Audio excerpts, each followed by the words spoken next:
ভারতবর্ষের জাতীয় মেলা কোনটি জানেন তো? কোনটি? কুম্ভ মেলা জাতীয় মেলা। কিভাবে হয় দেখেছেন? কেন্দ্র সরকার রাজ্য সরকার আছে, 5 থেকে একসাথে দুজনে মিলে করে।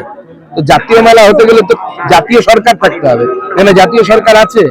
ভারতবর্ষের প্রধানমন্ত্রী কি এখানে এলে তো মনে হয় ভারতবর্ষের প্রধানমন্ত্রী নরেন্দ্র মোদী বলে কেউ নেই। এখানে একজনই প্রধানমন্ত্রী আছে, তার নাম হচ্ছে মমতা বন্দ্যোপাধ্যায়। এইভাবে তো কোনো কিছু জাতীয় হতে পারে না। মমতা বন্দ্যোপাধ্যায় তো জাতীয় না। মমতা বন্দ্যোপাধ্যায় এখনো পশ্চিমবঙ্গের নেত্রী, জাতীয় নেত্রী নন।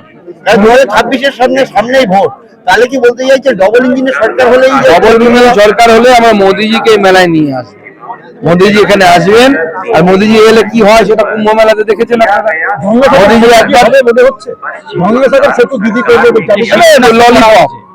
ললিপপ কোনো কিছু প্ল্যানিং এর ঠিক না। আমি বলছি এখানে আমাকে লোকাল লোকেরাই বললো একটা 15 ফিট না কত ফিটের সেতু তৈরি হচ্ছে ওদের বাড়ির ওখানে, তার বাজেট হচ্ছে 9.5 কোটি।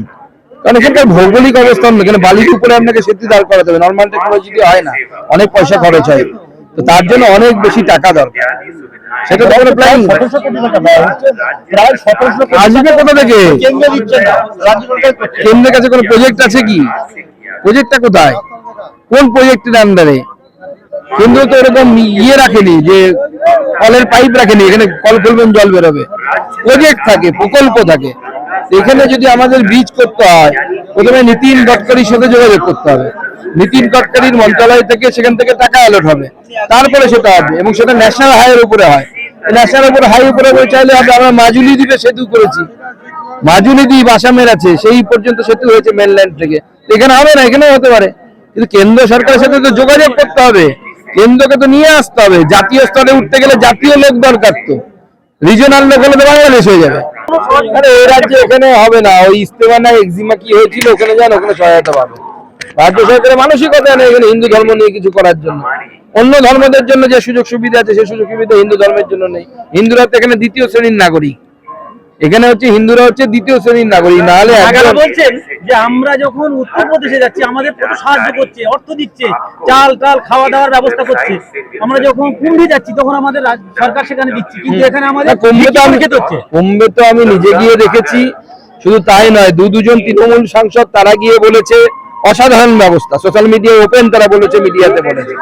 এখানে সেই ব্যবস্থা দেখতে পাচ্ছেন? অব্যবস্থা। আমি কুম্ভে তাঁবুতে থেকেছি, এরকম মাঠে কি ব্যবস্থা দেখলে মাথা খারাপ হয়ে যাবে, এত ভালো ব্যবস্থা।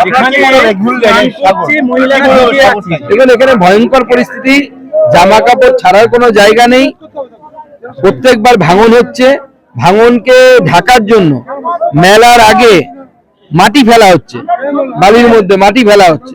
শুধু তাই নয়, এই যে দেখবেন এই যে ট্রলার চলে না বলে বালি তুলে রেখেছে। আপনি মেলা শেষ হয়ে যাবে 7-10 দিনের মধ্যে এই বালি হাওয়া। এবার প্রশ্ন হচ্ছে এই বালিটা কে নিয়ে যায়? আপনারা সরকারকে প্রশ্ন করেছেন, বিডিও এসপি ডিএম কে প্রশ্ন করুন যে এই বালিটা কে নিয়ে যায়।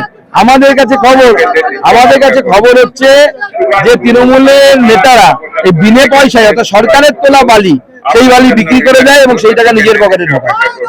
এই বালি যদি বিক্রি করতে হয় সেটা সেই টাকাটা তো রাজ্য সরকারের পকেটে যাওয়ার কথা, সাধারণ মানুষের কাজে লাগার কথা। এখানকার গরিব মানুষ, তাদের পকেটে যাওয়ার কথা, তাদের পকেটে তো যায় না।